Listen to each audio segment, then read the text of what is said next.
Hello. When Hillary Clinton, in her famous speech in Beijing, declared that human rights are women's rights and women's rights are human rights, it inspired women worldwide and helped galvanize a global movement for women's rights, according to her bio on the now former Secretary of State's website.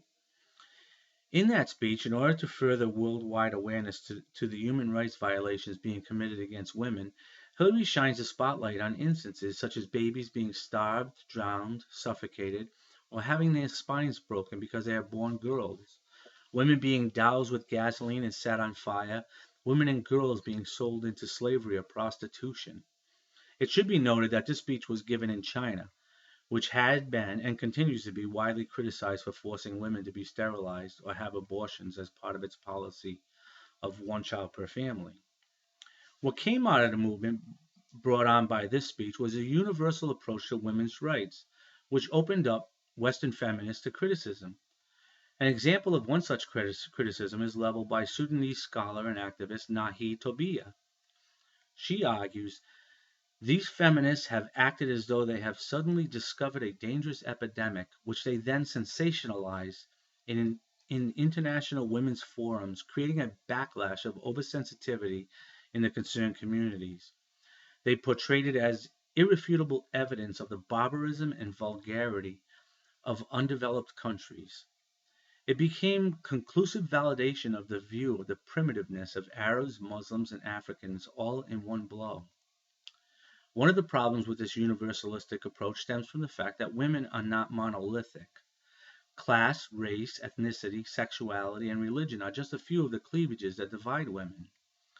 These cleavages, which can be found in America alone, are multiplied when taken into account along with the differences between countries with regard to history, tradition, and law.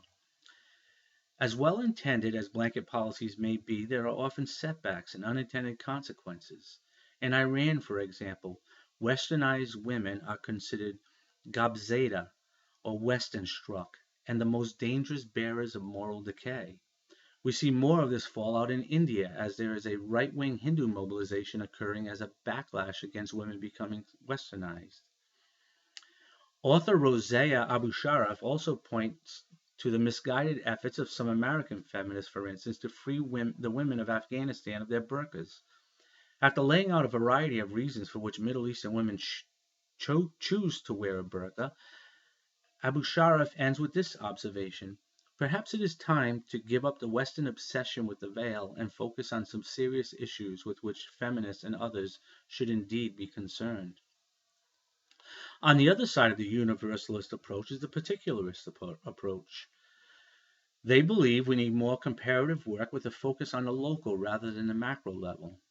The problem with the particularist approach is that we run the risk of creating too many individual case studies that heighten the perception of uniqueness and a non-replicability. There are those who believe, and I would consider myself in their camp, that we must bridge the gap between universalism and particularism. This bridged approach would help us maintain a level of universal standards while respecting local traditions that women seek to maintain. I believe the only way that these worldwide problems will truly be solved is through the empowerment of all women. This will happen only if more women gain access to the political process. Leaders of all nations should be the best of the best. It defies logic to think that this is possible while excluding half of any given population from participating. I agree with Paxton's sentiment that it is important that women, as half the population, appear in politics, even if they legislate exactly as men, although women are more likely to introduce bills on women's rights. A study done by political scientist S. L. Weldon provides what I believe is the most compelling argument for female involvement in the political process.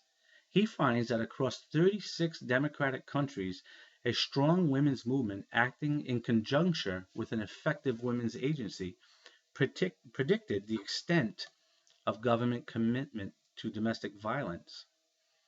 I would go a step further and claim that it is important that America takes a lead in this process, as we have always served as the world's beacon of freedom. We must encourage more women to run for office for a variety of reasons, including the fact that women in public office stand as symbols for other women, both enhancing their identification with the system and their ability to have influence within it. The influence these women will provide will serve as an inspiration internationally. This will not be easy because, as Ann Kornbluth points out, the 2008 cycle, in which Hillary Clinton had an opportunity to become the first woman nominated by either party, turned out to be a severe letdown that revived old stereotypes and divided the women's movement. We must remind ourselves that there is much more at stake to the rest of the world than breaking through a proverbial ceiling. Make no mistake about it, when it happens, it will be great cause for celebration in America. But with every victory achieved by another female politician, those without voices are that much closer to being heard. The aforementioned glass ceiling may be broken sooner than you think. Prominent Democrats, such as former House Speaker Nancy Pelosi, former Pennsylvania Governor Ed Rendell, and her husband, former President Bill Clinton, have speculated aloud that Hillary may run again. Hillary Clinton will have learned from her campaign mistakes. The media has been put on notice for its unacceptable behavior in 2008, and she will not be facing the political phenom that was Barack Obama. Thank you.